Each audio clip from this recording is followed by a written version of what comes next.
Welcome everyone to our first Rural Health Workgroup of 2024. Very excited that we have Laura Mispelon here with us to present. Laura is joining us from the Michigan Center for Rural Health. She is the social drivers of health manager, and she has a bachelor's degree in applied science and a master's in healthcare administration. For over 10 years, Laura has practiced as a registered dental hygienist before joining the Michigan Center for Rural Health team. She's very passionate about her health equity and is an advocate for health and well-being, especially for those who reside in rural communities. She believes strongly in the power of prevention and ensuring people have the resources that they need to thrive. We will share Laura's contact information for you to get in touch with her at the end of her presentation if you have questions. And we will be recording the meeting. As you may already be aware, we will have questions at the end. You are free to add questions into the chat as we go along. There will be a post-work group survey that will go out. We really appreciate your feedback on our work groups. And also it is an important piece of being able to achieve your engagement points for attending the work group. It is a requirement and expectation that you attend at least 80% of the meeting in order to be able to get those engagement points.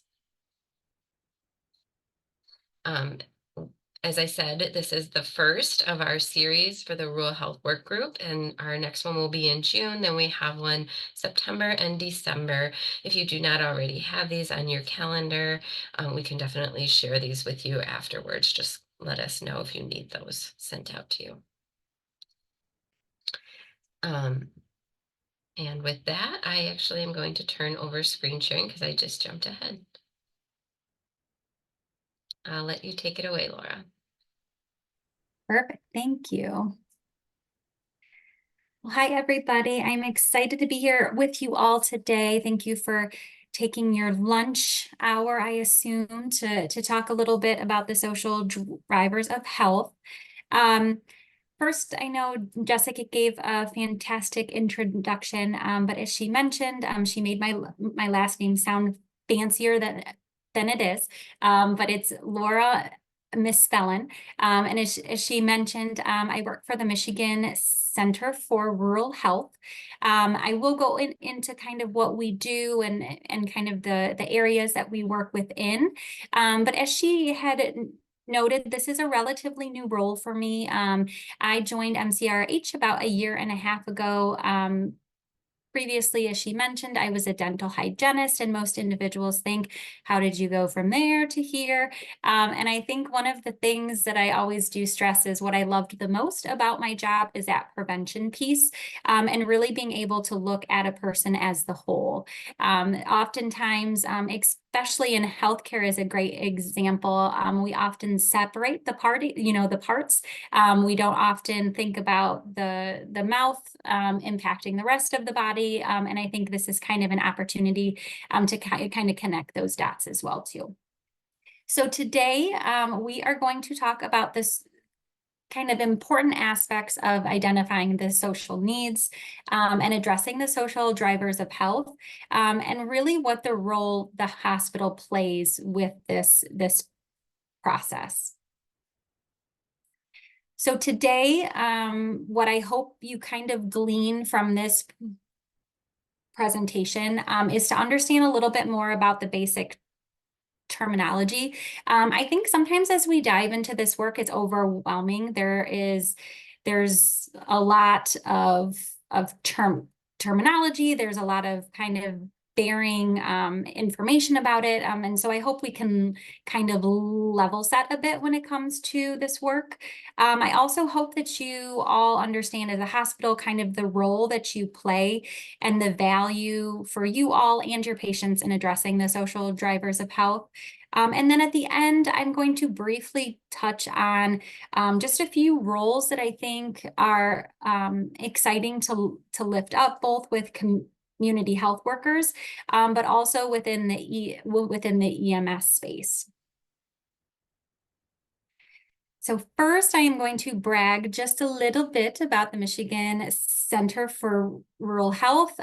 For you all that aren't familiar, we are the state office of rural health here in Michigan. So really our role is to support hospitals, clinics, health systems in rural communities. We have been around since 1991. And for those that aren't familiar with the state office structure, really all of them vary in the size and the scope and the resources that they provide. One thing to note is MCRH is in a unique position in which we are 1 in 3 that is considered a nonprofit.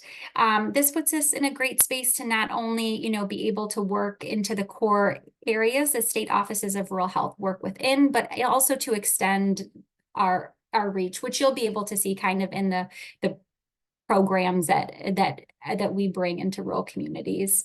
But at the core, like I said, of who we are as an organization, we're really here to strengthen that healthcare delivery system in rural communities. So that involves network development, really working on that quality of care piece.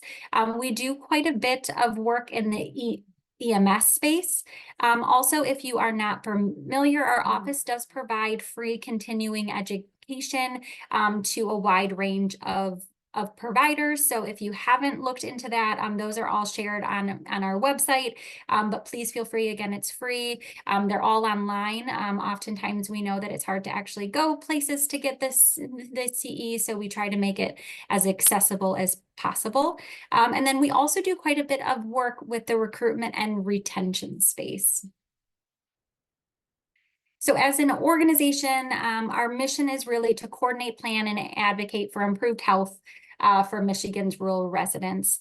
I would say the biggest word to pull out of that is we are advocates for rural communities. We want to make sure that as health systems, you all have the resources to provide the appropriate care, but that also that we are thinking about the health outcomes of the communities that you all serve. As I had mentioned, the areas that we focus on as an organization, hospital programs. For you that aren't connected in this space, I think one of the reasons why we connected with MVC is that I think it's an extension of the work that they all do with the quality space as well. So we have some individuals on our team that work a lot with that quality improvement space. We also have a staff member that is embedded within rural health clinics. Again, a lot of emphasis with the quality. One of our new-ish programs is focused on veterans care, so really trying to improve healthcare access for veterans, and that program is called iReach. EMS, we do a tremendous amount of work in that space. And again, if that's a connection piece or anything that you want to learn more about, please feel free to reach out. We also have a group in the northern lower part of the state, and they are called the Northern Michigan Opioid Response Consortium. It is a mouthful, but they do a tremendous amount of work in the SUD space, really focusing on that prevention, treatment, and recovery support. And then you have me that works in the SDOH space. This is relatively new for us, as again, a lot of our program areas are really embedded within the 4 walls. And this was really an opportunity for us to think outside of the box when it came to kind of the delivery of care, and think more upstream when it comes to kind of, again, looking at a person as a whole and really trying to think about that prevention piece. So before I really dive into kind of the meat of it, I appreciate when individuals kind of are all on the same page when it comes to the definition piece. So I just wanted to take a moment to dive into this. The social drivers of health, there are so many definitions, and some are a bit lengthier than others. But the one I appreciate the most is that it's really those non-medical factors that influence the health of your patients. And I think it's simple. It really gets to the meat of what it is. So when we're thinking about it, it's really those conditions, those factors that impact a patient's life. So where they're born, where they live, where they grow, kind of all those larger forces. When we look at the social drivers of health, they're broken up into 5 pieces. So the first one is economic stability. And one of the things that you will learn about me, or if you've seen me present in the past, I love data. One of the things is I think it kind of helps to highlight the importance of this space, but I think it also just kind of helps to lift up this work as well. So just to provide a little bit of background, 1 in 10 individuals throughout the US are considered in poverty. In Michigan, we know that 12.9% lie below the poverty level, which is a pretty substantial amount. One of the things that I also like to lift up as well too, and for those that aren't familiar, the ALICE population. So those are those individuals that work and they often make too much to be able to receive state assistance. So they tend not to get the support, but also don't have the means to be able to afford those basic needs. Within our state, we have 25.1% that kind of fall in that space, which again is a pretty high percentage. The other kind of bucket when it comes to this social drivers of health is education, access, and quality. I think with this, it's just important to remember that really the education that we have affects the health of our communities. One of the things that I found interesting is in Michigan, the median annual wage for someone with no high school diploma is $9,400. And for those that have a certificate or a bachelor's degree, this goes up to right around 35,000. And so that I think just really highlights that importance of whether it's a certificate or, college, degrees, that education piece is critical when we kind of think about the health outcomes. The other one, which really falls into your space too, is that healthcare access and also that quality of care that they receive. It is not a surprise that a lot of individuals without insurance don't get the right care, and they often avoid that prevention piece. It's still kind of a fact in Michigan that we're right around 4.5% of those that do not have insurance. And then the last 2 is the neighborhood and that built environment and also that social and community space. I think, again, it's important to remember that no matter how good of care that we provide inside the 4 walls of the hospital, if we're sending patients back into the environments that made them sick in the first place, we're really not able to improve health outcomes like we should.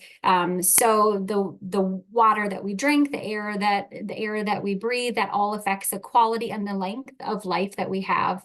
That social and community context, I really like to bring up too, because I think as we're looking at rural communities, it is no surprise that we have an aging population. And I think when we look at those that are aging in place, for those that do not have a formal support system, they're often left behind.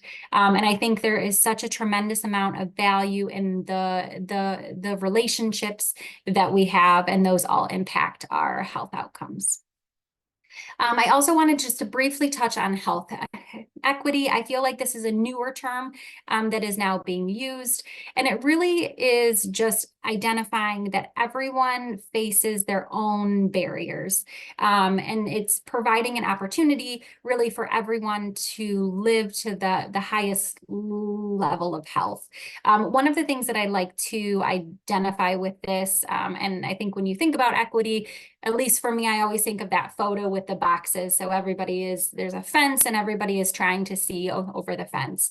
And I think one of the things to remember with equity is that the resources resources that some need are different, right? And so it's really, again, it's not a one size fits all, and it's identifying that individuals need resources that are specific to them. Also, this kind of population health space.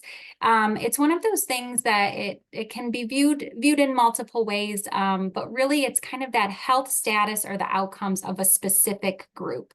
So whether it's looking at the population of your hospital, looking at a group of individuals that have a specific chronic condition, but it's really being able to lump kind of groups together and in essence trying to improve the health outcomes of that group. One thing that I do like to touch on, and I think it will be no surprise by the name and the role that I have, is at MCRH we try to be intentional to use drivers instead of determinants. One of the things that we do kind of lift up is when we're using determinants, sometimes it can unintentionally indicate a sense of finality, but also it kind of indicates that a person has less control over their health outcomes. Although these factors that impact an individual's life drive health outcomes, they should not determine them. And then one thing I also just like to lift up as well too in this space is I think the words that we use sometimes are able to kind of hold specific groups accountable as well. And I think one of the things that, you know, a lot of these drivers of health are impacted by policy. And so we're not placing the blame on the person, but we're mostly saying that this really is a policy concern. So I don't know if anybody here on the call has dived into the data, the county health rankings. If you have not, it is a wealth of knowledge. And really what I love about it is they have state data, but they also break a lot of the data up into the county level as well. But this is kind of their, well, this is their model that they use. And what I appreciate about it is it really looks at policy and then health outcomes and kind of all the factors that fall in between. And really looking at really, you know, how these factors influence our health and ultimately will guide the interventions as well. So when we're looking at the health factors, those are the behaviors, clinical care, and the environment. So really, when we're thinking about this social drivers of health, this really falls into that space. And then the health outcomes, of course, you know, we're not only just looking at the quality of life, we're not only looking at the length of life, but also the quality of life as well, too. One thing I do like to highlight on this slide, and I think it is important to note, is although clinical care and the quality of care that we provide is vitally important, it does account for 20% of the health outcomes. So, you know, the individual's access to food, housing, all of those other factors account for 80% of an individual's health outcome. All right, so this I would say, especially as we're thinking about the hospital space, is a newer area that we have really started to dive into, and it's mainly because it is now a requirement for a lot of hospitals, and we need to start thinking about screening for these social needs. One of the things that I do, again, like to kind of raise awareness of, and again, it's kind of, you know, what is the value of being able to screen in a hospital? But when we think about the relationship between providers and patients, it really is a trusted space to be able to ask these questions. One of the things that I do like to bring up is I think there's a right and a wrong way to ask these questions, and remembering that this is a vulnerable space, right? I mean, for a patient to be able to come in and say, I need support in housing, I need support, you know, in food, most times they're at kind of that crisis space and they really just need support. And so I think it's one of those things that if we are going to ask those questions, we need to be intentional on how we do ask those questions. Also, as we're kind of implementing the social needs screenings, it again is identifying the whole person, right? So it's not just someone coming in and looking at the specific condition or the circumstance that they're bringing to you, but looking at all the other factors that have and play a role with the condition that they have. I also think it's important to kind of, think about that when we're asking these social needs questions, it also is enabling us to develop a treatment plan that is for that person. I think oftentimes, again, it tends to be a one size fits all, and we know that not everybody has those resources. So I think, when we're thinking about compliance, that is a large piece as well too. One of the things that I do like to mention is I know that when we're implementing the screenings, it's different for each clinic or hospital, and it has to work for your providers and kind of the workflow that you all have. There are some really good screening tools out there. I will preface that some are lengthier than others, and we all know that time is a massive concern. So I would say making sure, again, that you're intentional to bring a screening tool into your system that works for you all. But those are two. There's one called Prepare, and then there's also one through CMS too. But a lot of electronic health records, they have some that are already within the system. So that sometimes is a good place to start as well.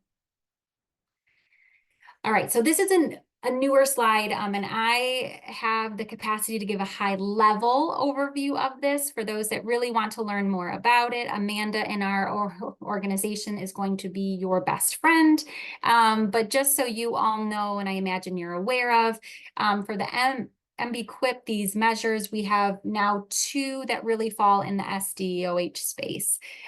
So they are looking at screenings as a whole, and then also being able to track those patients that have screened positive. So they kind of fall in this group right there under the care coordination. I do not expect you to see all these words, and I'm sorry, this is a lot to put on a slide, but if these are sent out, I just wanted you to have this as a resource. But really, this is the one that is that screening component. So this new measure is basically saying that anyone 18 years or older, and if they agree to be screened, they need to be screened for food insecurity, housing instability, transportation, utility, and also interpersonal safety. So again, this is just kind of a high level. This is saying that for the patients, the hospital inpatient, that every person 18 or older are being screened for these five levels.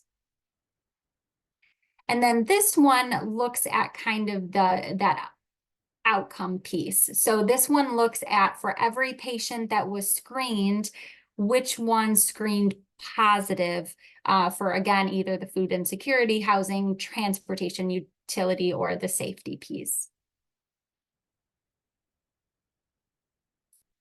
So this is a topic that we have engaged a lot, especially in the hospital space. And I think it's important to identify that capacity is a massive concern, but also when you are screening for the social needs, you are now responsible in some ways to provide some type of resources. Obviously, it's not a case where you can ask someone kind of these questions, they identify that they need support with housing, and then you don't have the resources to be able to give them. So again, it's connecting that dot.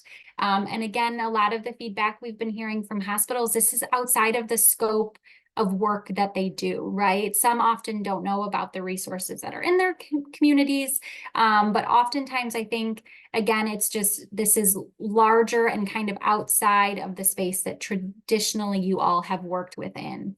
And what I like to lift up is that although you all in the healthcare system is an important piece of this work, you are just one piece of this. And there are a lot of community organizations, faith-based organizations, the social needs space that are already doing this work, and it's really just being able to connect your patients with them.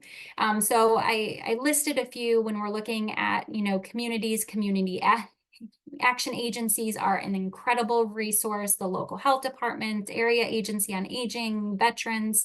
And I will say a lot of the work that I have been doing is working with the state to really provide a rural lens with a lot of this work. And one of the things that we have identified and where communities really thrive is those that have some type of a community collaborative.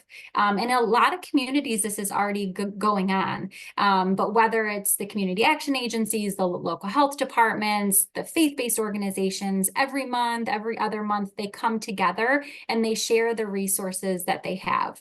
And something that I have noticed in these meetings is healthcare often isn't a part of these. And I think as we're starting to screen, I think that's a really great space to start to connect, and whether that is getting a phone number or a connection to then be able to do a handoff as a patient screens positive to be able to connect them with a community-based group. Also, besides kind of just these community resource platforms, there's also statewide ones as well.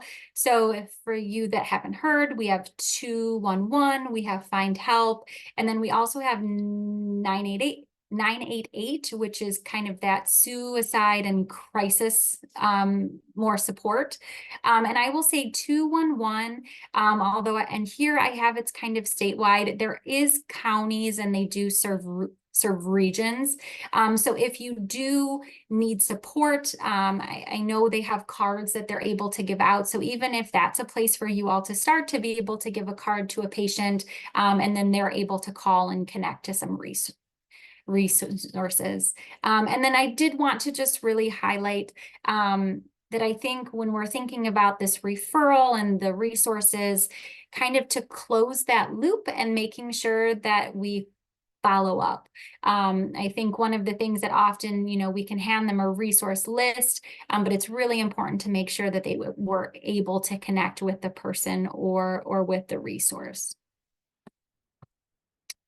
All right, so I will briefly go into this, but I think there are two provider types that are newish.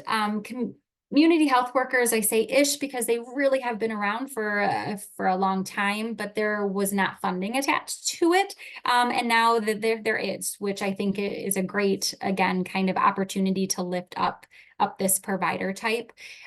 So when we look at community health workers, they really are a trusted part of the community, and they're really in this unique space to be able to connect healthcare and the social needs.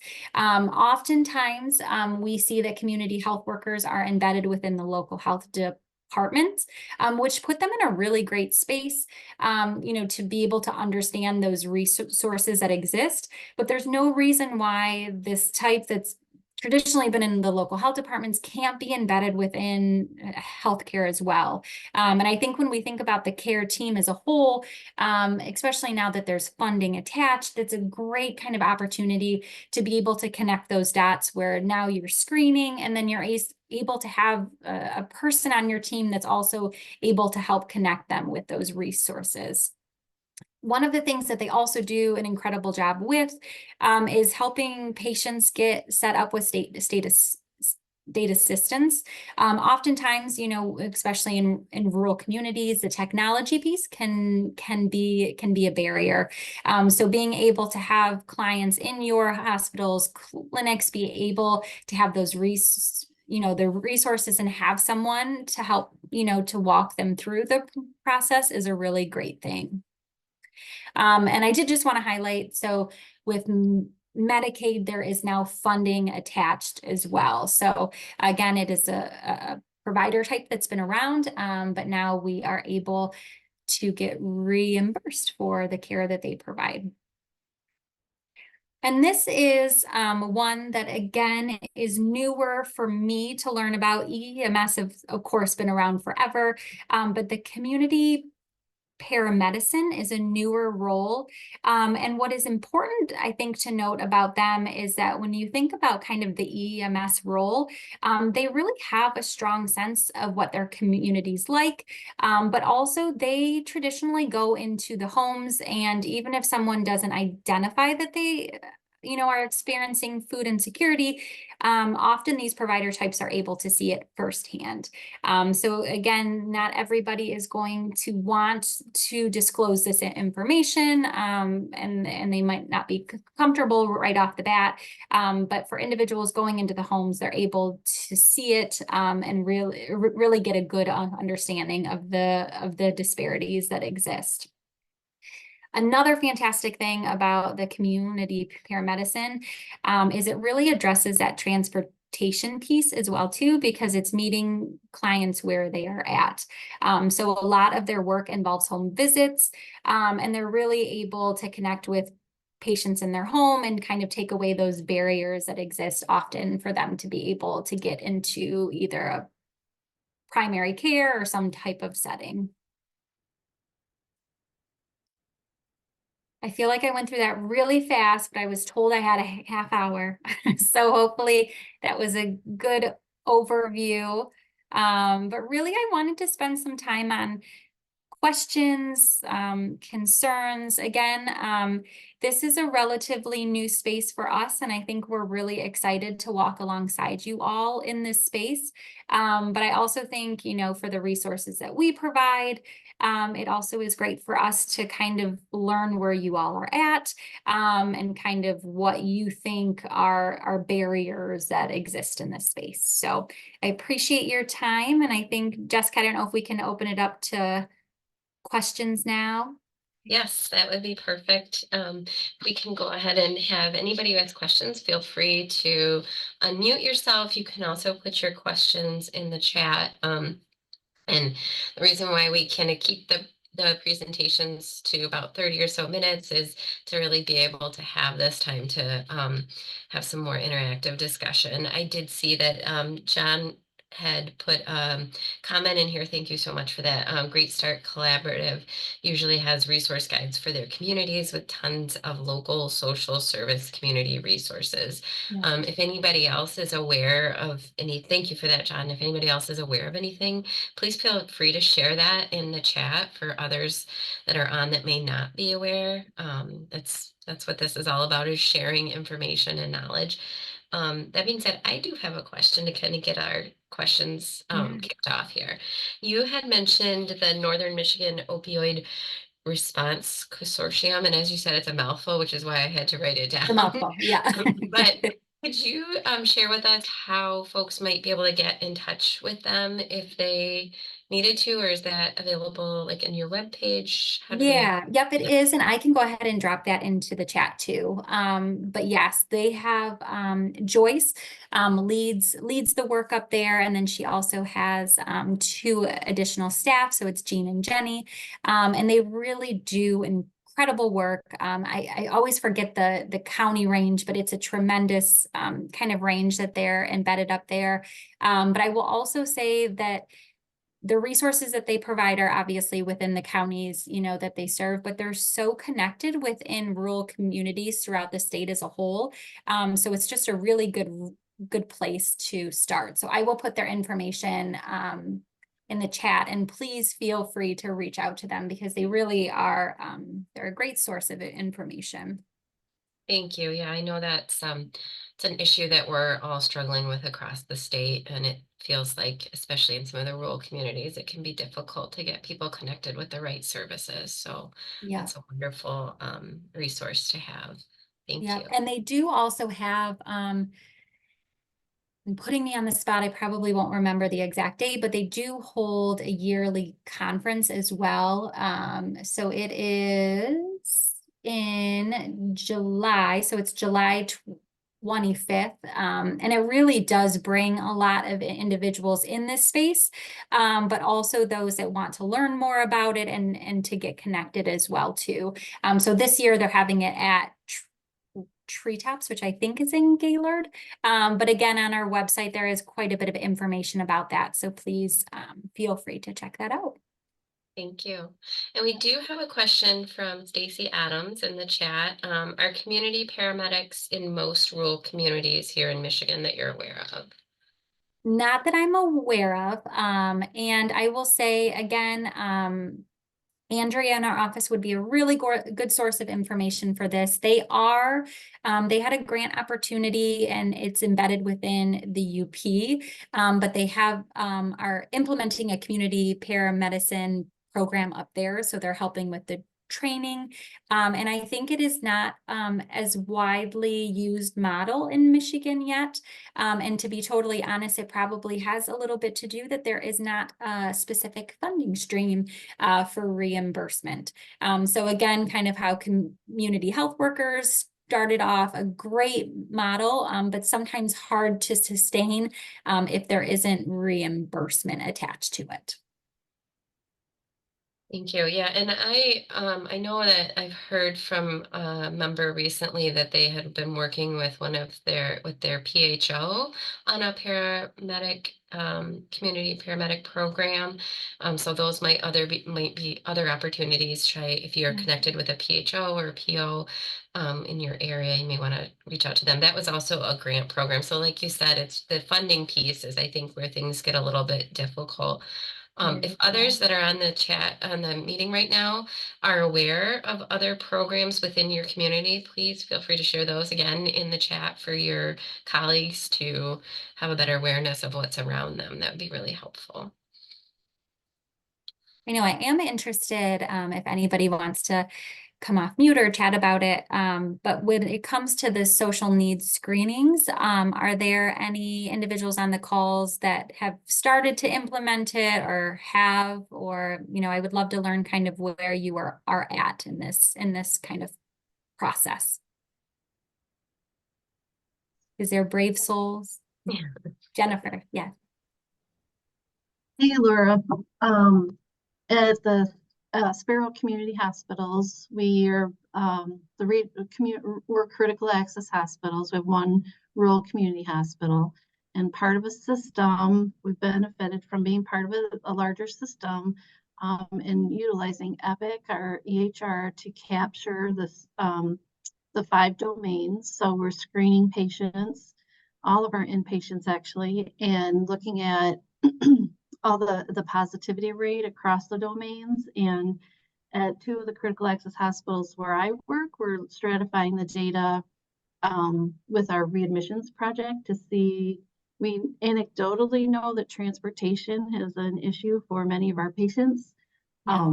But we're looking to see if there's a correlation with what they, you have to be vulnerable to the healthcare system to say, I have a need, which they may or may not articulate to us during our screening process.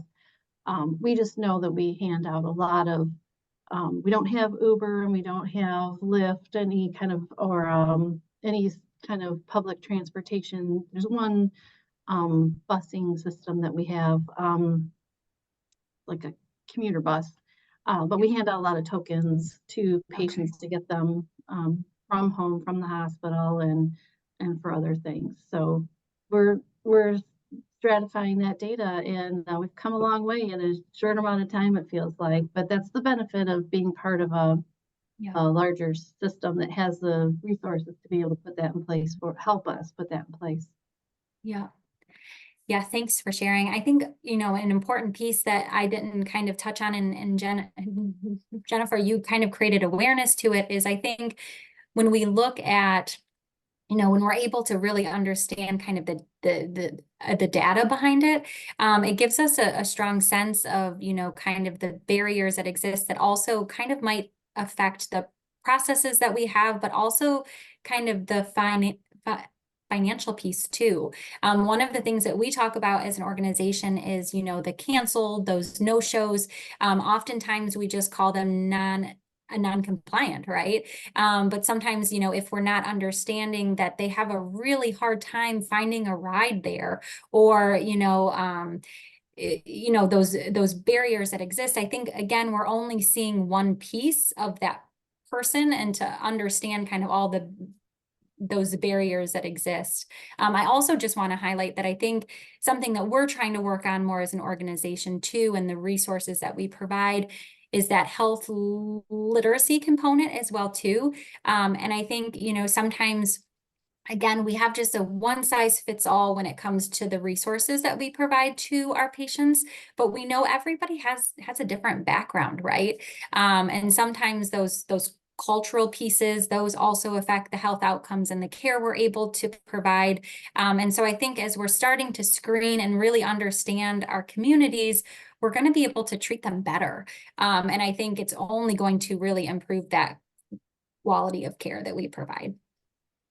Yeah, that's a good point. Like with the health literacy, the other just information that I would share is that with utilizing our patient family advisory council to help with some looking at our materials and how we're communicating with patients and their families, just to understand. It's so complicated. People that are in healthcare, we even get confused about so many different things. I'll speak for myself. I get very confused about some things too, and I hear it from the other folks that I work with. So just our health literacy and helping those in our community and utilizing our patient family advisory council. Yeah, that's a great tool. Stephanie, I see you have your hand up. You can go ahead and unmute. Yeah, hi Laura, Stephanie Pence. I'm with My Michigan Health. And to kind of shift gears over to the community health workers, we're doing the same, we're screening.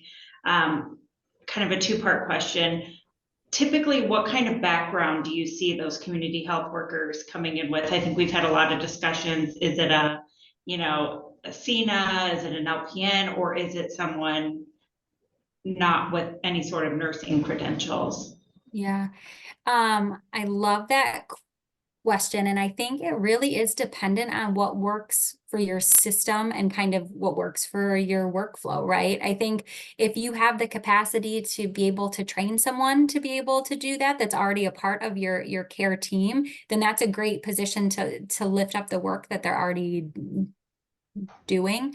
I would say traditionally what we're seeing now is a additional kind of provider that's brought on to solely work in that space. Again, I think before we had to be creative with kind of to bring roles together to be able to pay for them and to sustain the work. When you look at a lot of the community health workers, a lot of them were brought on with grant funding. The grant funding, lasted for a year, and then, went all through all this work to be able to bring them into the care team, and then they're gone in a year because you're not able to pay for it. With this Medicaid reimbursement, we're really hopeful that it's going to help with that sustainability piece. So again, you're bringing someone on to kind of take some of the load off of the other providers and the other individuals in the care team, and really just be able to focus on the resources and the screenings, and again, how, once you're screening, to really kind of be able to take over after that. But do you have just one within that role, or do you have one that kind of plays multiple roles? Well, they've had the training. It's not their sole role. They're doing multiple roles, but I think we've had a lot of those discussions. We do have accountable care coordinators as part of our ACO that is kind of doing some of that as well, but we're really looking to kind of shift that model to have community health workers step in and take some of that load off of the accountable care coordinators. Yeah. And then also my other question is, do you see hospitals partnering with local health? Yeah, and I think a really great example is Kalkaska. They are doing a fantastic job. They're part of that Northern Shire that really brought together, that public health and the healthcare.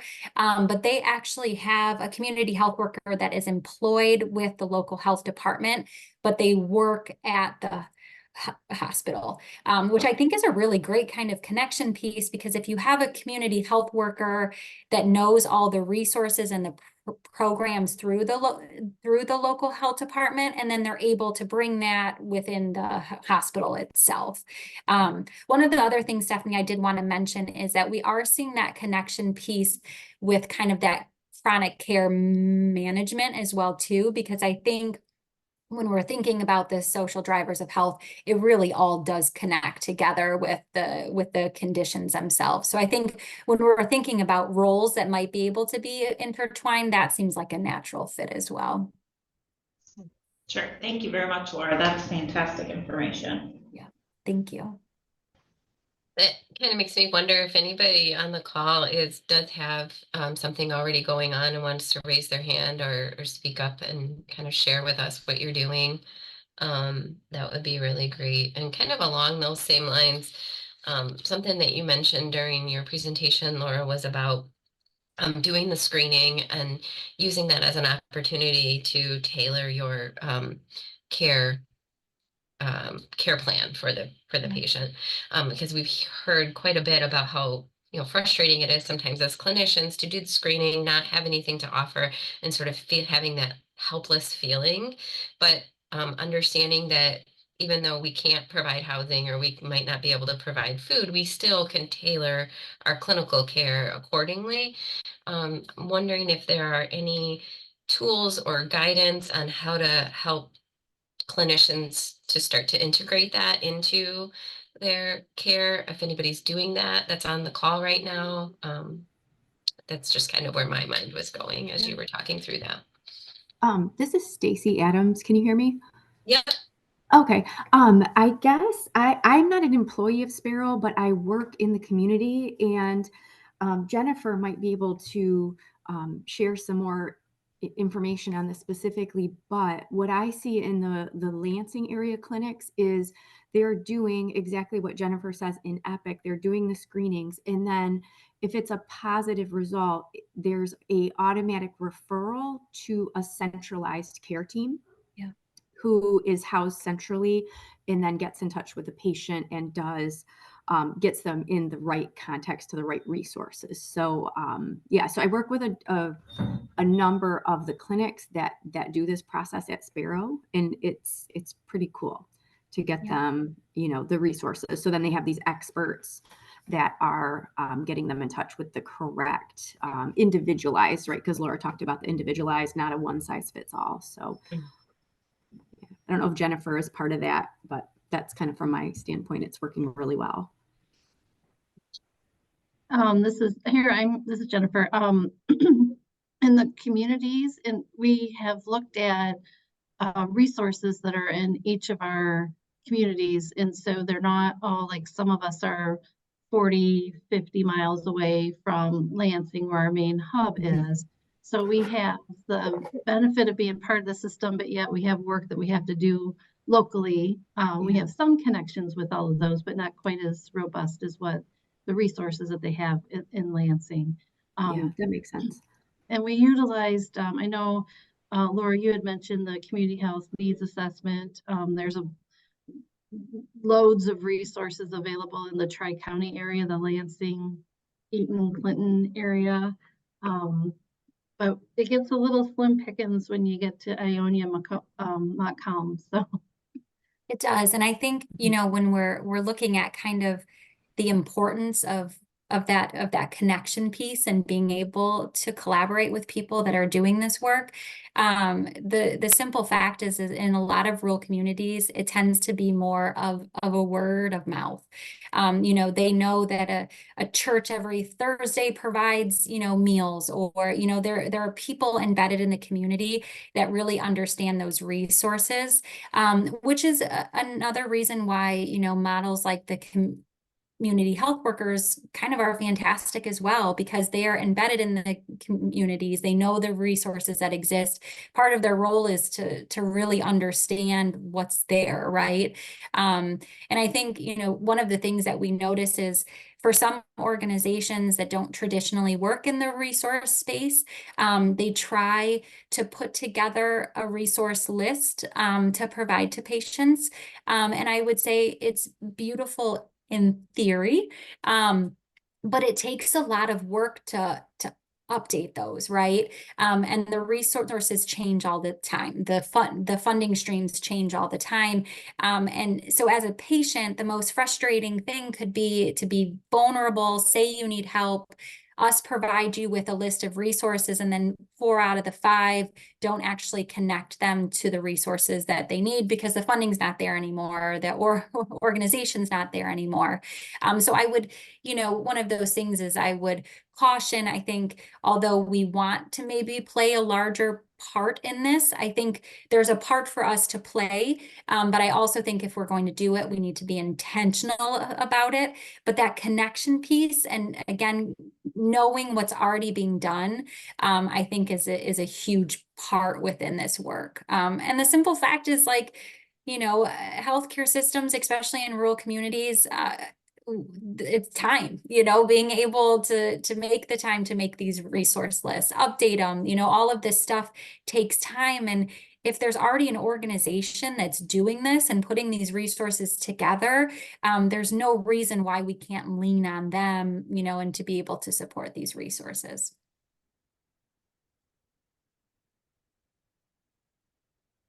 Thank you. It's so great to hear what everyone is working on, what everyone's doing. So thank you so much. I appreciate that.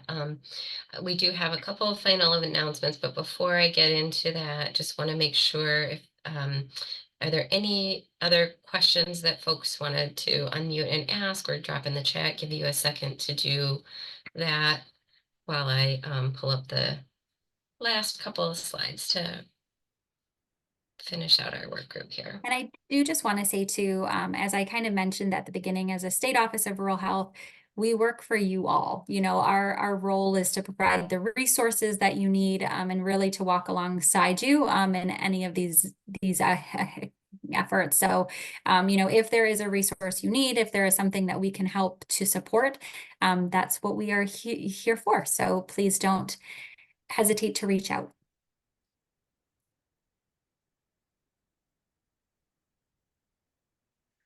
Okay, so as a reminder, we will have another work group. Our Health in Action work group will happen on April 9th, and that will be around a rapid readmission appointment program presented by UMMG.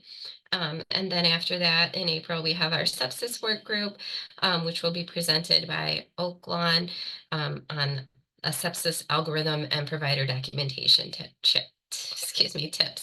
All work groups, of course, are virtual, and we do record them and send out the slides afterwards. Shannon, if you want to go ahead and drop that link in the chat for folks to be able to access the attendance / follow-up survey, that will also be sent out as well, but I know some people like to kind of do that right away so they don't miss that step. And with that, I would like to thank everybody for joining us today. Thank you, Laura, for your presentation. And feel free to reach out if you have questions for us or for Laura.